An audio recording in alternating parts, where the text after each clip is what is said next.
सीता मिथिला के अयोध्या के अध्याय नंबर 7 की शुरुआत करने जा रहे हैं। चैनल पर है नए तो अभी करें सब्सक्राइब ताकि आप हर नवीनतम वीडियोज का लाभ उठा सकें। सीता तालाब के पास बैठे हुए न्याय सूत्र पढ़ रही थी, जो भारतीय दर्शन न्याय दर्शन का परिचय था। विश्वामित्र का ऋषि श्वेतकेतु के गुरुकुल में आए कुछ महीने बीत चुके थे। भूमि राधिका ने सीता के गुरुकुल नाम को पुकारते हुए कहा, तुम्हारे घर से कोई तुमसे मिलने आया है। सीता ने झुंझलाते हुए आं भरी, वो इंतजार नहीं कर सकते। वह ऋषि श्वेतकेतु से पूछने के लिए सवालों की सूची तैयार कर रही थी। अब इस काम में देरी हो जानी थी। समीची घाट के पास सब्र से खड़ी थी, सीता का इंतजार करते हुए।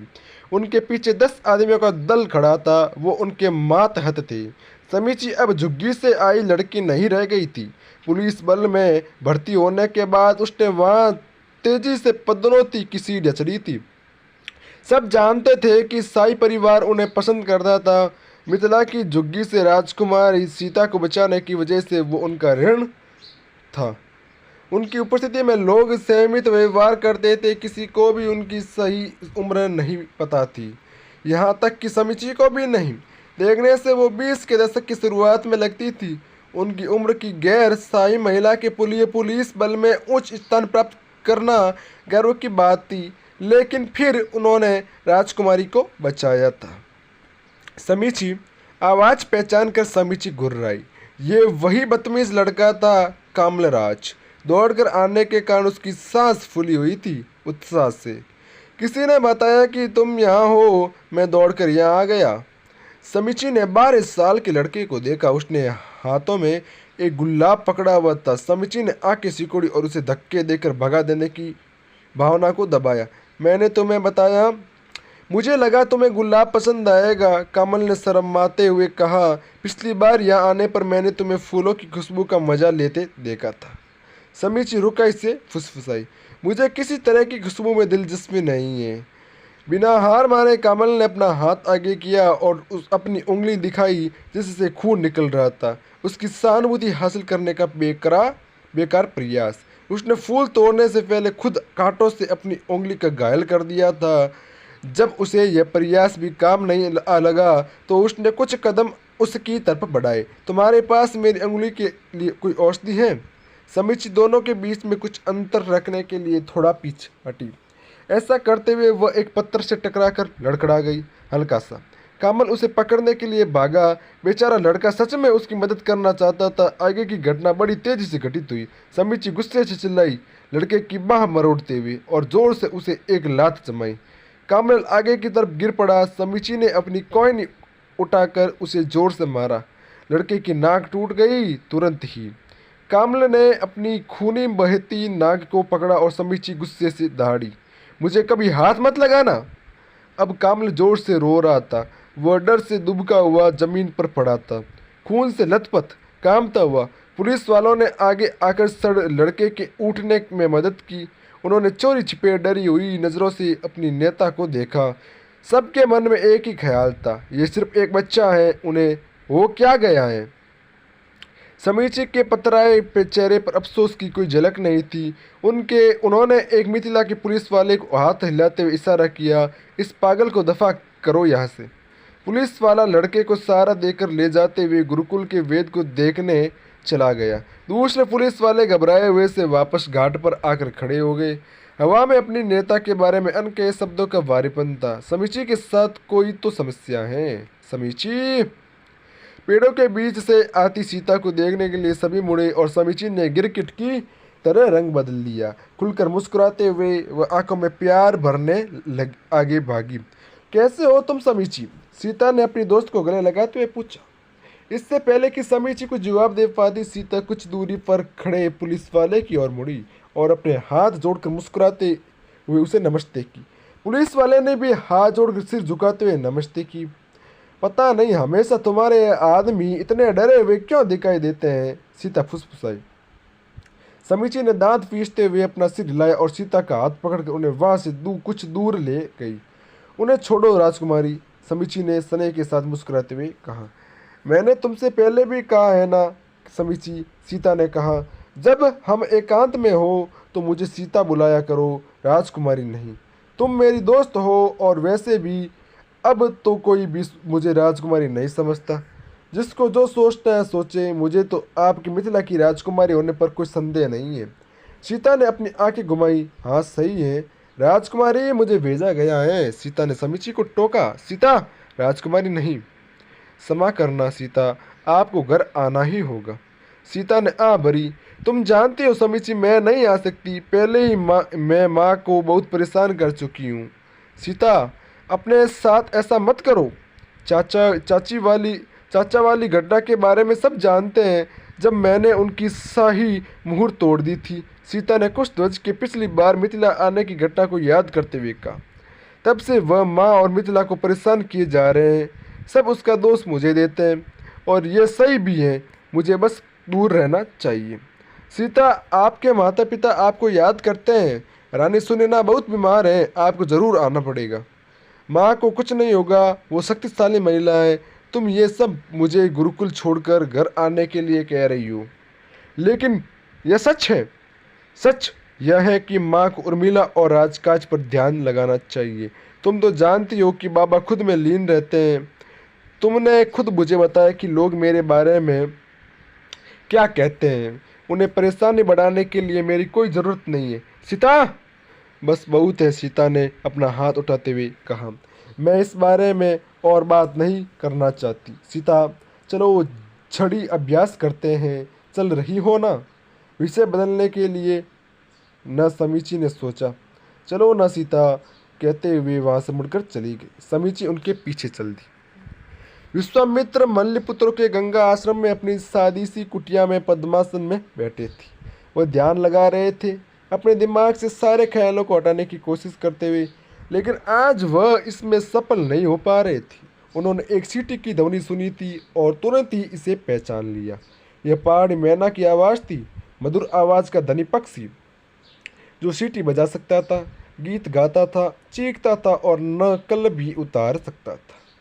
यह अपने घर से इतनी दूर यहाँ क्या कर रही है इस समतल क्षेत्र में?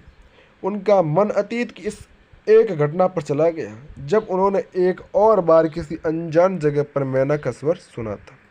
कमाल है, मन किस तरह विचरण करता है, इतना तेज और इतना अनिश्चित। दशकों पहले के उस दिन की याद आज अचानक मन में सजीव हो उठी थी। यह उस दिन की याद थी जब उन्होंने अपने भूतपूर्व परम मित्र वशिष्ठ के अयोध्या के राजकुमार बनने की खबर सुनी थी। विश्वामित्र को अपने दिल में सिकुड़न का एहसास हुआ, गुस्से से, दर्द से। धोखेबाज, मैंने उसके लिए कितना किया। उनका मन ठीक उसी पल में पहुंच गया था जब उन्होंने यह खबर सुनी थी। आश्रम में विश्वामित्र की आंखें अचानक खुल गई। प्रभु परशुराम कृपा करें। उन्हें याद आ गया वो चेहरा उन्होंने कहाँ देखा था, सीता का चेहरा। वह मुस्कुराए, इससे उनके निर्णय को और बल मिला। धन्यवाद प्रभु परशुराम, आपने मेरा मन मुझे राह दिखाने के लिए ही भटकाया था। गुरुजी, अरिष्टनेमी फुसफुसाए। वह मुख्य जहाज के कटघरे में विश्वामित्र के सामने खड़े थे। वे 5 जहाजों के दल में थे जो पवित्र गंगा में से होते हुए उस खास पदार्थ को खोजने जा रहे थे जिसका पता उनके गोताखोरों ने लगाया था। इससे वो शक्तिशाली हथियार असुरास्त्र पर उपलब्धि हासिल कर सकते थे और वायुपुत्रों पर भी उनकी निर्भरता कम हो जाती। सदियों पहले प्रभु रुद्र पिछले महादेव ने देवी अस्त्रों के प्रयोग पर प्रतिबंध लगा दिया था। दिव्य अस्त्रों के इस्तेमाल से पहले वायुपुत्रों का अनुमोदन आवश्यक था। वो प्रभु रुद्र के जीवित प्रतिनिधि जो थे।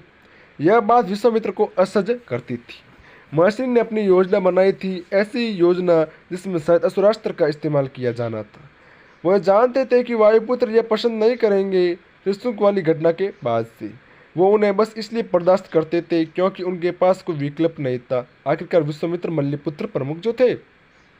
हालांकि खोज की प्रक्रिया धीमी और उबाऊ थी, लेकिन विश्वामित्र को यकीन था कि समय आने पर पदार्थ मिल ही जाएगा। अब अपनी योजना के अगले चरण पर काम करने का समय आ गया था। उन्हें विष्णु का चयन करना था। उन्होंने अपने भरोसेमंद सेनापति अरिष्टनेमी को अपनी पसंद बता दी थी। तुम्हें असमत हो? विश्वामित्र ने पूछा। वो असाधारण रूप से समर्थ हैं गुरुजी, इस पर कोई संदेह नहीं है। इस छोटी उम्र में भी इसे महसूस किया जा सकता है।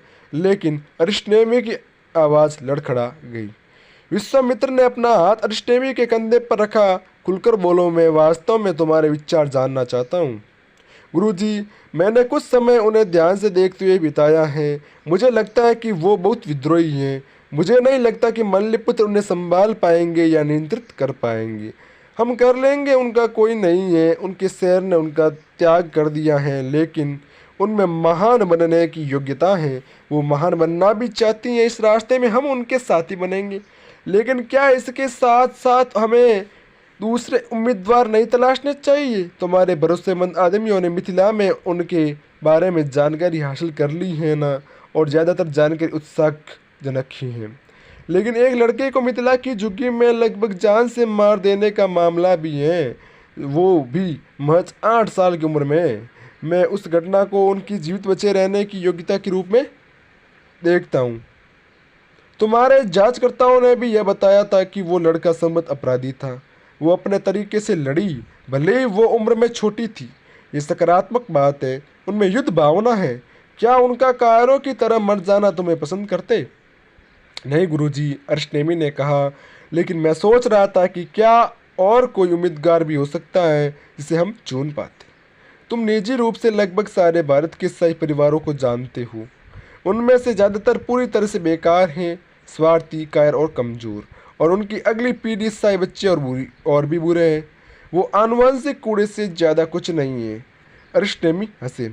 कुछ देशों की बदकिस्मती होती है कि ऐसे महत्वहीन सभ्यजनों को ढोते रहे। अतीत में हमारे पास महान नेता रहे हैं, और भविष्य को भी हम महान नेता ही देंगे। ऐसा नेता जो भारत को इसके वर्तमान दल से बाहर ला सके।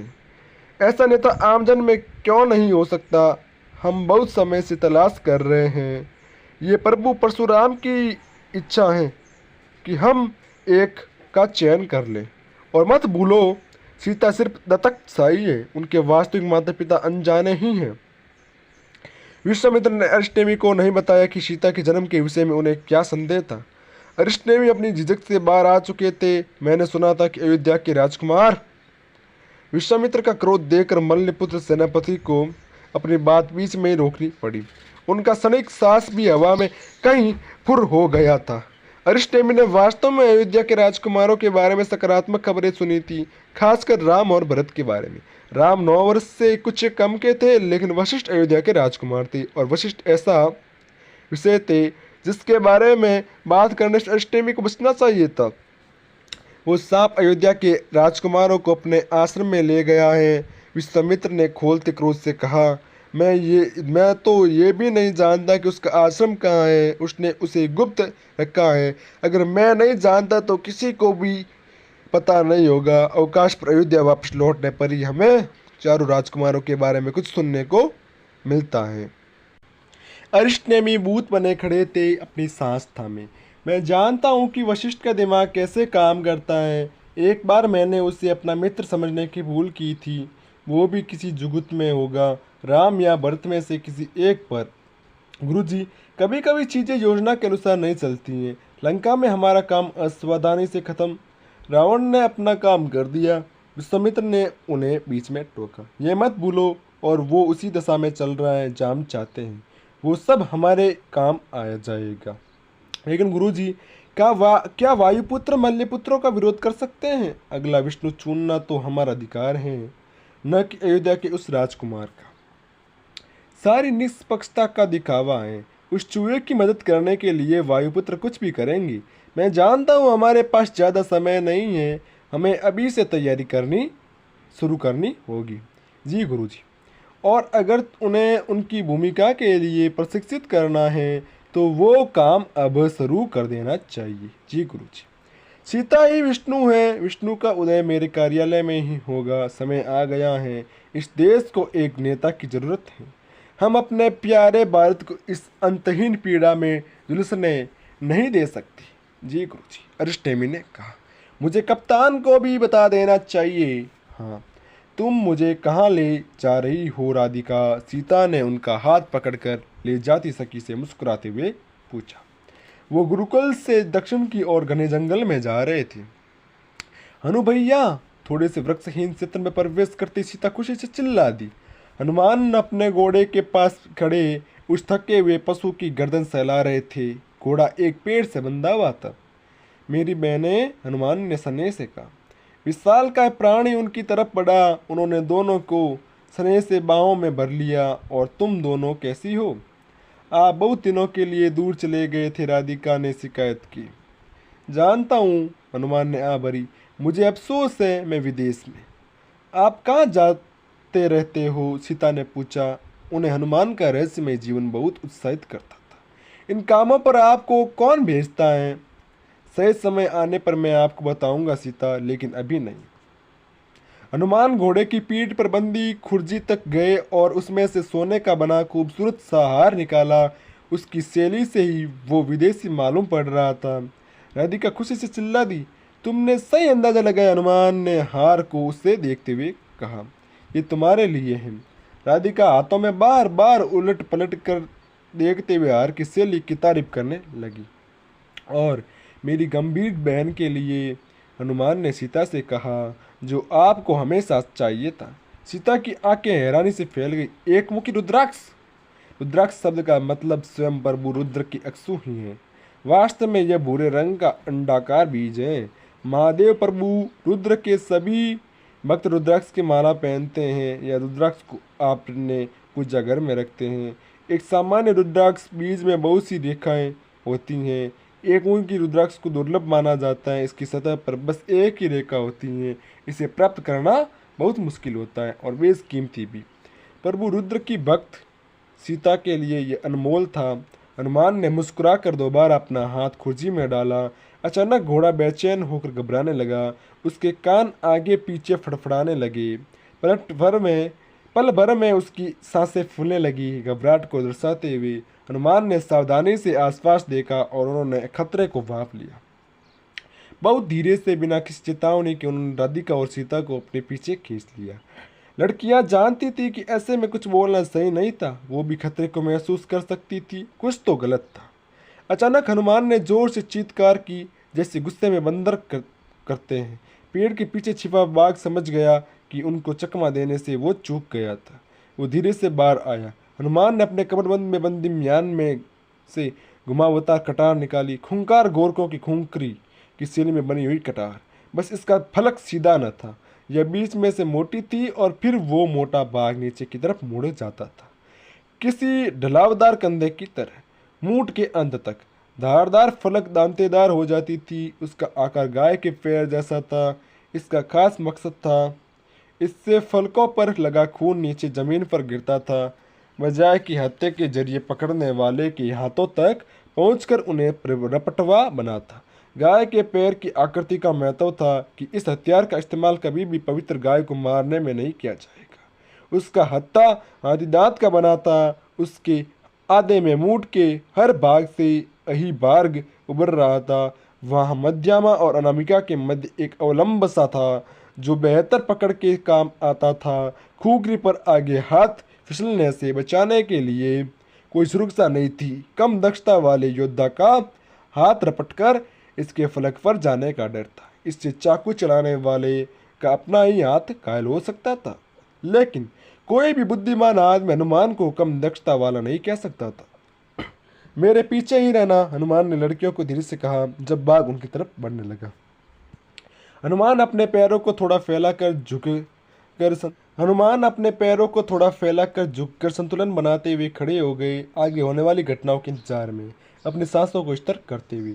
बाघ जोर से दौड़ा, इतनी तेज कि कानों की पर्दे फट जाएं, और उससे ने आगे की तरफ छलांग लगाई, अपने पिछले पैरों का सहारा लेकर अगली टांग उठाते हुए। विशालकाय हनुमान को अपनी पकड़ में लेने के लिए तैयार। उसका बड़ा सा मुंह खुला और वो सीधा हनुमान के गले पर लपका।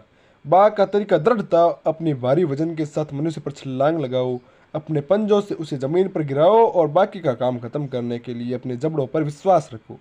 किसी कमतर दुश्मन पर तो ये कारगर हो जाता, लेकिन बदकिस्मती से उसने शक्तिशाली हनुमान पर हमला कर दिया था।